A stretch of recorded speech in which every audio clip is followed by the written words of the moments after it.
with such a great start, I think firstly, hope all of you can have a great time networking with everyone here and also have fun while doing it. So welcome everyone to the Growth Summit.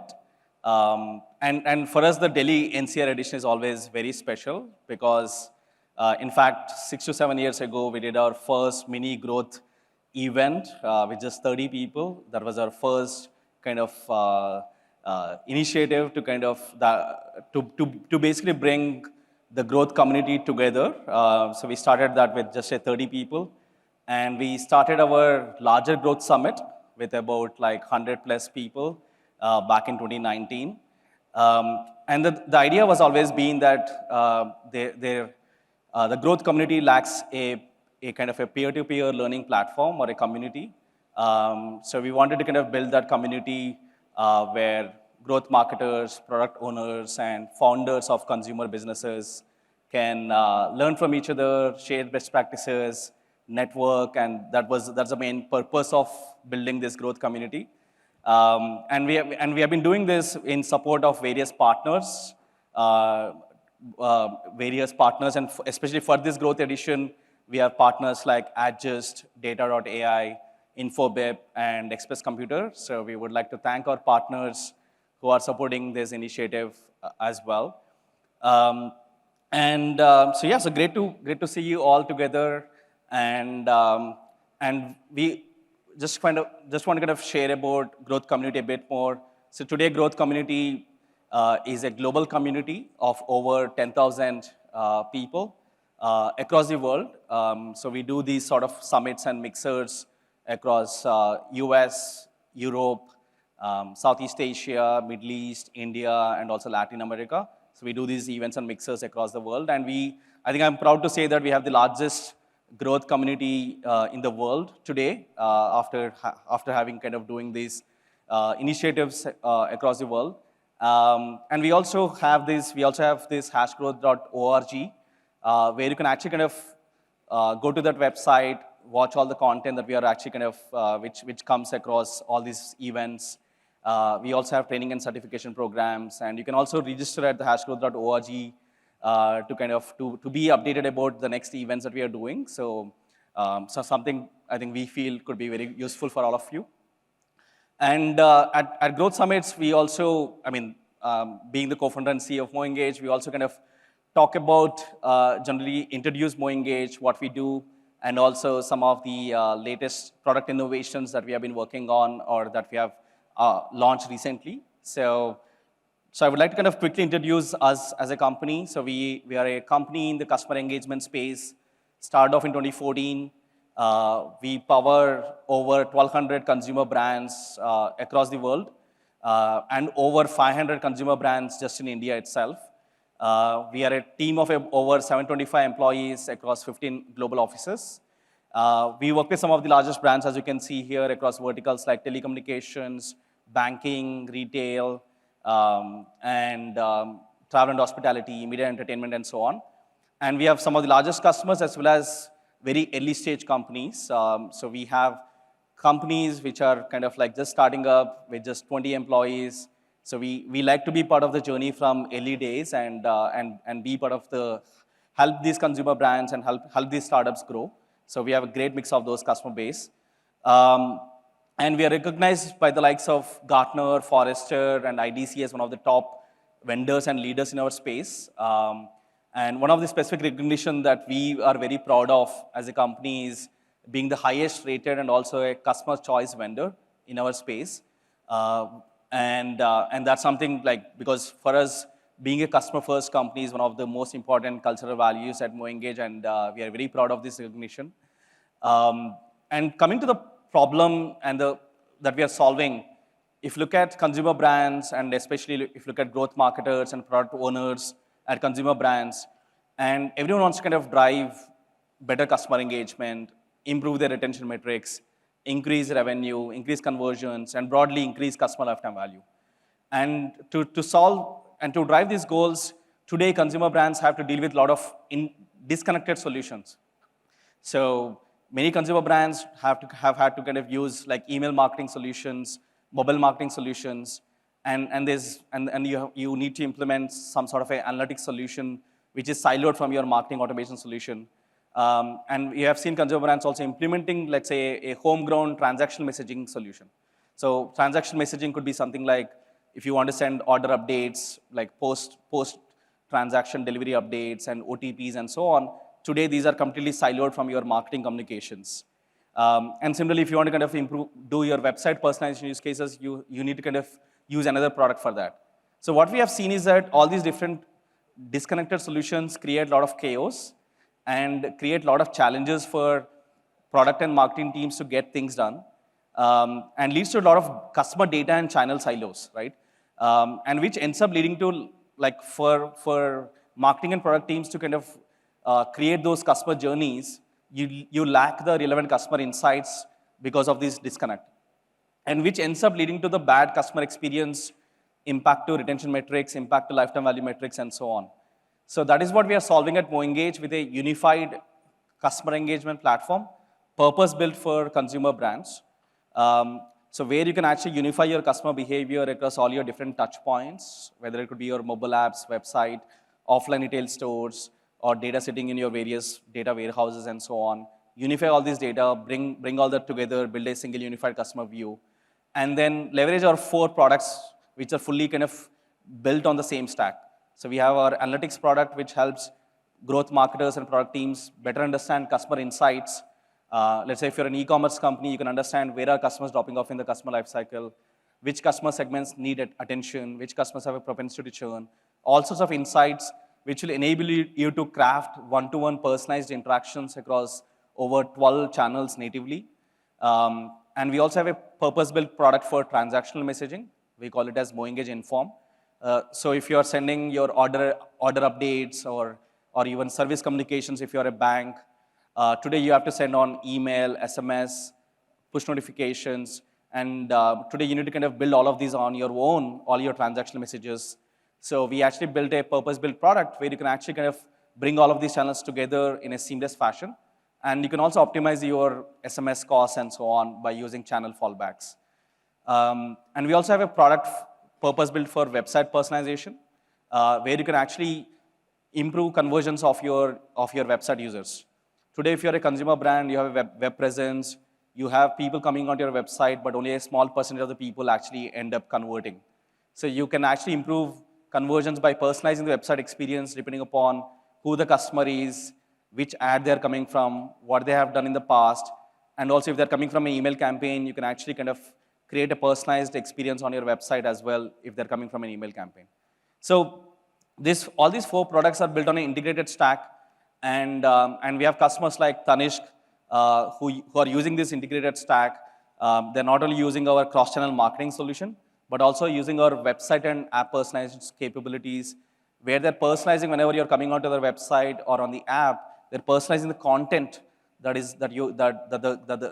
each user actually sees, thereby improving conversions and also offering a better customer experience.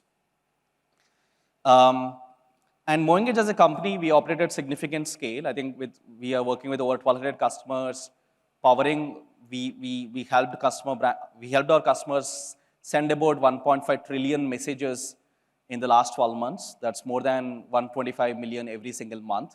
So that sort of scale that we operate at. We also kind of analyze about 1.8 billion actual users, and this is across the world, with our customer base that we actually profile on a monthly basis. We also kind of track a lot of customer interactions. That's almost about 2.5 trillion customer interactions.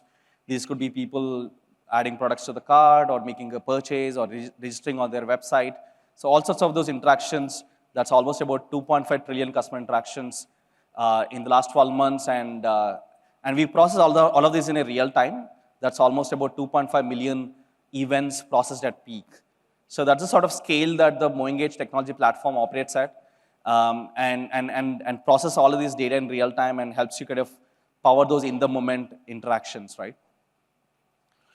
And before I talk about some of the innovations, so these are the 3 kind of brand pillars as a company we believe in. So as I mentioned, we believe in being a very strong customer-first company, and that's something you will see from every MoEngager that you would meet.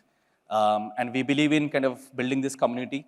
And we have been doing growth events across the world, and that's something we'll continue to kind of keep building this community. And we're also an innovation-driven company where we are always unveiling latest product innovations, really pushing the whole category in ahead, right? And today I'm going to talk about 3 important product updates that we announced recently.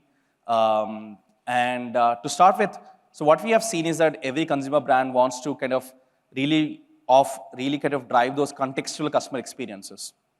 But to be able to kind of drive those contextual experiences, you need to be able to have unified access to customer data. But the challenge that we have seen is that even though you need that access to unified customer data, this is scattered across various different data sources. Today, some of the customer data comes from your mobile apps and websites, and they be coming from different touch points. And today, this customer data is increasingly being scattered across various data sources. These could be warehouses, data warehouses like Redshift, BigQuery, Snowflake, Databricks, and so on. We are increasingly seeing brands kind of investing in customer cloud data warehouses. We're also kind of seeing increasingly brands investing in bringing all this data together on a data lake. For example, you might be kind of putting data on your Amazon S3 data lake or your Google Cloud Storage data lake and so on. So now your cloud data is now your customer data is scattered across all these different data sources. Today, if you were to kind of bring all this data into MoEngage, now we can ingest data from your client-side data sources like mobile apps and websites in real time. But if your data is sitting in some of these cloud data warehouses or cloud data sources, you need to build your ETL data pipelines yourself. So you need to kind of involve your engineering team. They need to kind of build that ETL pipeline and also have to maintain that ETL pipeline to make sure that the data is always coming to MoEngage on an ongoing basis, and there's no problem with that. So there's a lot of engineering dependency, and it also impacts the time to value. So like many times we have seen that customers want to kind of get started immediately as and when they sign MoEngage. So we want to kind of make that kind of time to value as much shorter as possible. And we want to kind of remove any sort of maintenance or engineering dependency that is there. And to solve these problems, we are introducing this new product, what we call it as Cloud Data Sync. So Cloud Data Sync is a versatile solution which enables consumer brands to sync data that is sitting in any of the cloud data sources that you have. So we are starting with 3 cloud data sources. So if you have data that is sitting in your Snowflake warehouse or in your Amazon S3 data lake or in your SFTP files, so any data that is sitting, like because we have seen that some of the retailers, they have their transaction data that they kind of dump it in SFTP files. So they can bring all of this data from all these different data sources and do this complete kind of data ingestion without any engineering dependency. So the way it works is like in the MoEngage app marketplace, you can select the cloud data source, and like this can be any of your data engineer or someone who can actually kind of do this very quickly. So they can select the cloud data source, put in the credentials, completely self-serve, and then define the data that they want to kind of bring it into the platform. So they can define the data sets that are sitting in the cloud data source, define which data sets need to be brought into MoEngage. For example, some of the brands, like we work with some of the telco customers, they have data of, let's say, subscription data in their cloud data source. So where they have a daily dump of like all the subscribers and then expiry dates, and then probably like the data science team might have added extra information like what is the propensity for them to kind of, let's say, renew or not renew. So now all the data that is sitting in their kind of like cloud data source, they can bring that kind of like map all the data sets and then bring them as either as user properties or events within MoEngage. So it's a completely self-serve solution, and which really reduces the time to value, and also reduces all the engineering dependency also. And to take it ahead, what we have seen is that for companies that are investing in warehouses as the source of customer data, so now if you're investing in, like, let's say your BigQuery or Amazon Redshift or your Snowflake, where you're kind of bringing your kind of all your customer data there, and why can't we kind of run on top of that? So that is where we are headed. So where like companies which have huge amounts of data in their warehouse and they don't need to and they just want to segment on top of the data. They don't need to kind of personalize on top of the data. So we kind of working on this, what we call it as a zero copy architecture, where MoEngage will kind of like sit on top of your data warehouse, and you can define your segments within MoEngage, and those segments will directly query the warehouse. Just get the segment, just run the query in the warehouse, and just get the user identities. So with that versatile solution, like we are not creating a copy for some of these data that doesn't need to be kind of sent to MoEngage, and we are directly querying on top of a warehouse itself. So for data that you can bring into MoEngage, you can use our client-side SDKs and Cloud Data Sync. And for certain data you don't need to bring into MoEngage, you can directly kind of use our warehouse audiences. This is something that we are currently working on, and this will really help kind of especially companies in some of the regulated verticals like telecommunications, financial services, healthcare. They can actually kind of leverage this even more very well. And this makes MoEngage a completely warehouse native solution, and that's where we are investing even more. So broadly, what we are trying to do is to kind of, how do we kind of help brands and marketing teams unlock and activate the customer data wherever it is? So that is the thought process that we are working towards. And that's where we are heading here. And coming to the second major product innovation, I think you all know, I mean, I'm sure if you haven't talked about AI in this session or in this presentation today, you'll obviously be disappointed. So there's a lot of kind of excitement about generative AI.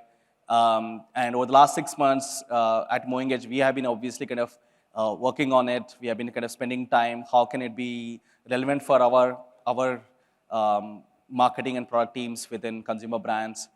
And we have been doing a lot of experiments. And we realized that marketing is probably one of the most important, after customer support, probably marketing is going to be the most important area where generative AI can be properly leveraged.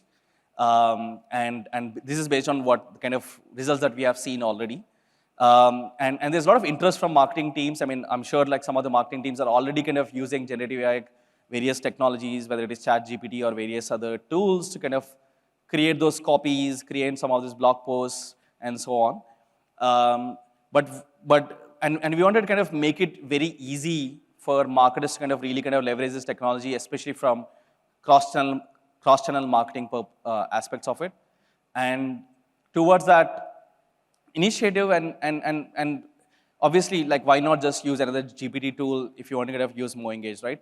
The challenge is that, I mean, now if you're using any other GPT tool, and if you give some prompt like this, like, give me a push notification copy for the Diwali sale, firstly, it doesn't understand you as a brand. It doesn't understand your brand guidelines, brand identity. It doesn't also kind of, it's not deeply integrated into the campaign workflow. So which means you need to kind of spend a lot more time to kind of make use of it. And it also doesn't kind of take into account the performance of this, of what you're creating. If you kind of like, you created something, and if you want to kind of leverage the performance and if the tool needs to learn from it, it doesn't take into account of that. So these are the different problems that are there with the other GPT tools.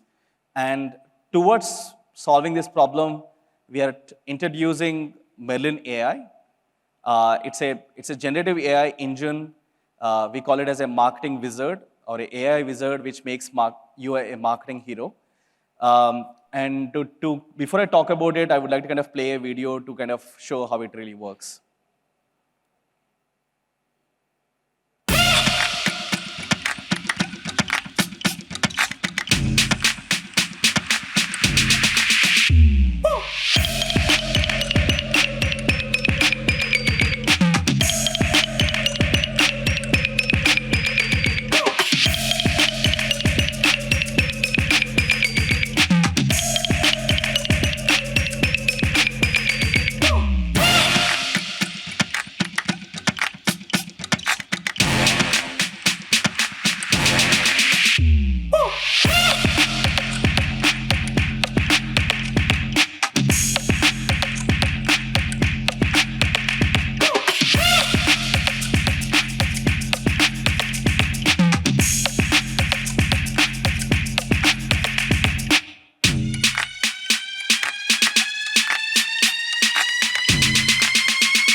Cool.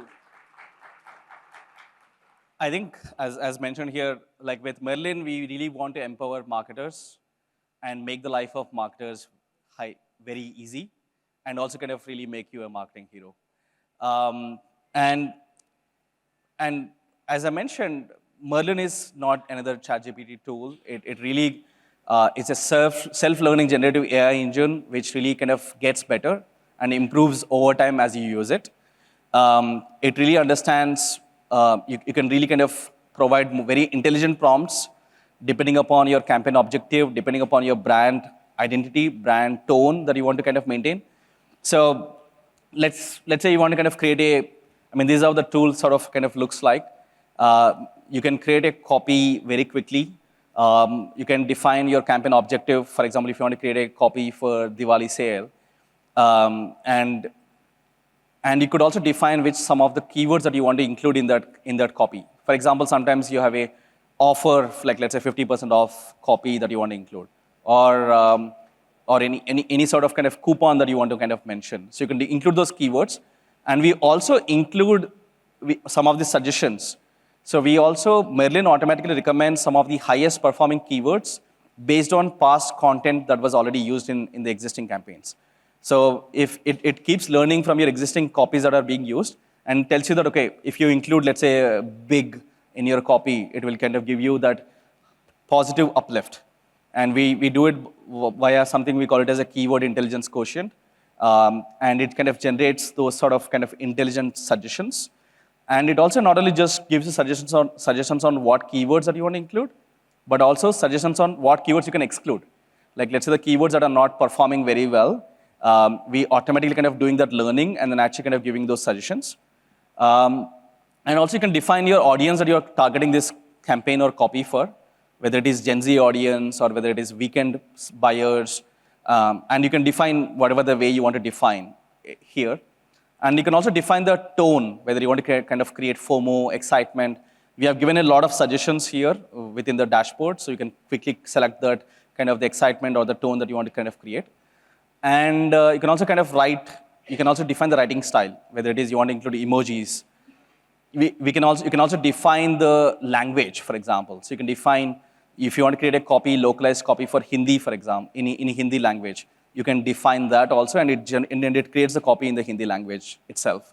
So, and you can define even the writing styles of like, whether it is like a Steve Jobs, for example.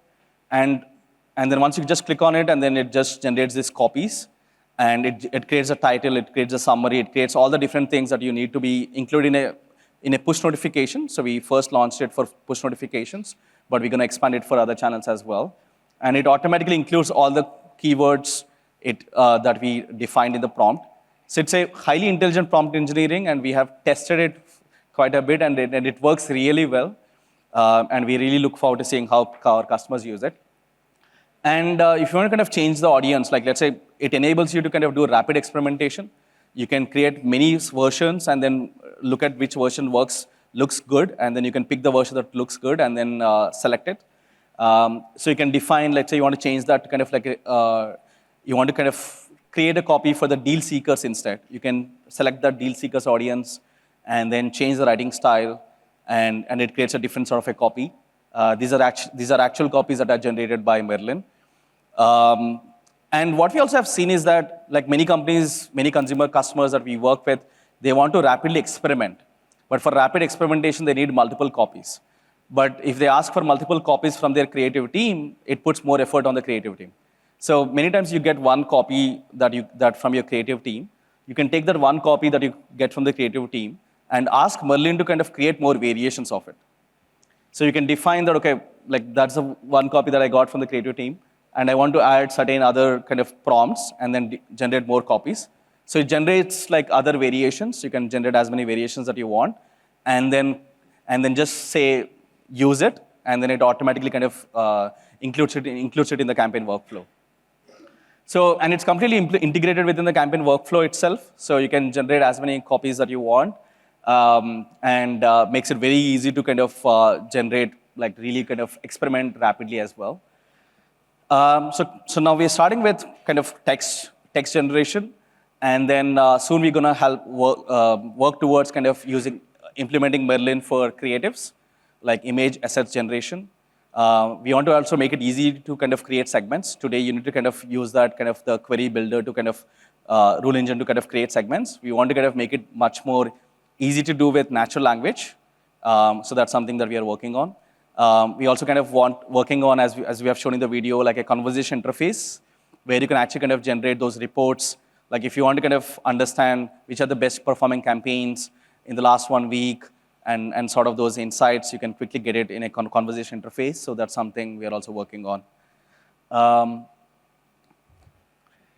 Now, coming to the last product update I want to quickly talk about is we have seen that push notifications and in-app messages are the two most important channels for our customers.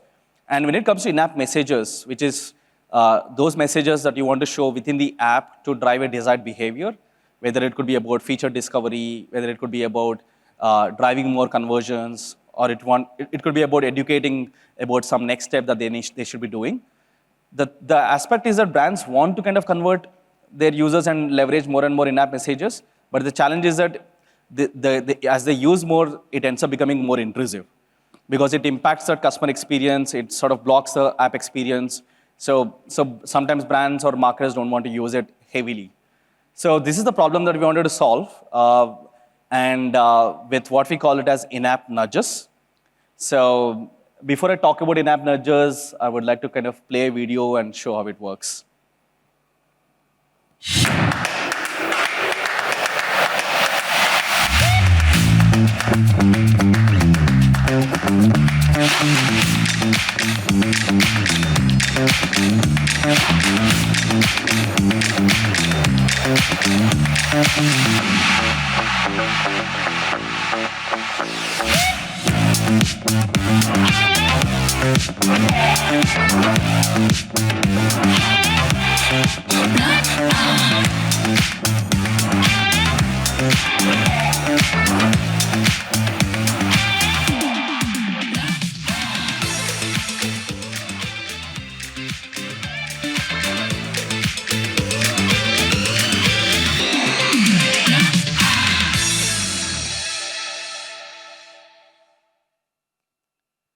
Cool.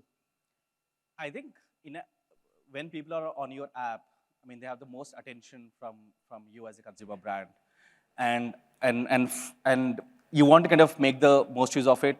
And people are showing interest on, let's say, a specific category of products, and you want to kind of nudge them towards kind of like, let's say, driving a conversion, or if you want to kind of educate about, like many mobile app companies, they introduce a lot of new features, but the problem is feature discovery is a big problem. So you can use in-app nudges to kind of drive that feature discovery. So very completely non-intrusive channel. It doesn't impact the app experience, so people can keep doing what they are doing in the app. It just kind of nudges, but it doesn't impact that scrolling experience of the customer. Highly contextual, you can actually kind of show it only in the specific aspects of the app, where they are in a specific stage in the mobile app itself. And very easy to build for marketing and product teams. Very easy to rapidly experiment as well. You can create multiple A/B test variations of it to figure out which one is working very well. So we have all these different templates. One of my favorite one is a video one. Many times you might have seen this on some of the apps like Swiggy, where whenever they introduce some of the new kind of new product features, they would actually kind of educate that with a video sort of experience. So you can pick and choose any of these templates, completely customize that towards your brand guidelines and brand identity. So for example, if you're a e-commerce company and if someone is in the audio category page, you want to kind of like show about the latest sale, you can actually kind of run an in-app nudge with the video template, for example, to drive better conversions, to kind of educate them about the latest audio sale that's happening. You can, let's say, many times for some of the banking and fintech applications, like they are within the app, but you want them to kind of complete some next step. So you can show a nudge to kind of get them to activate and drive some activation goals as well. You can drive feature discovery. I think is Indian consumer apps. I mean, they launch a lot of features, but a lot of features don't get used. So you can use in-app nudges to kind of drive feature discovery and drive adoption of those features. And you can also get instant feedback about some of the, like let's say on the transaction page or certain pages in the website, in the app, you can actually kind of run nudges to kind of take feedback also. Yeah, and make any special announcements and so on. So we look forward to kind of seeing how our customers can use all these 3 products and really unlock contextual product experiences, and look forward to all the feedback. Yeah, thank you.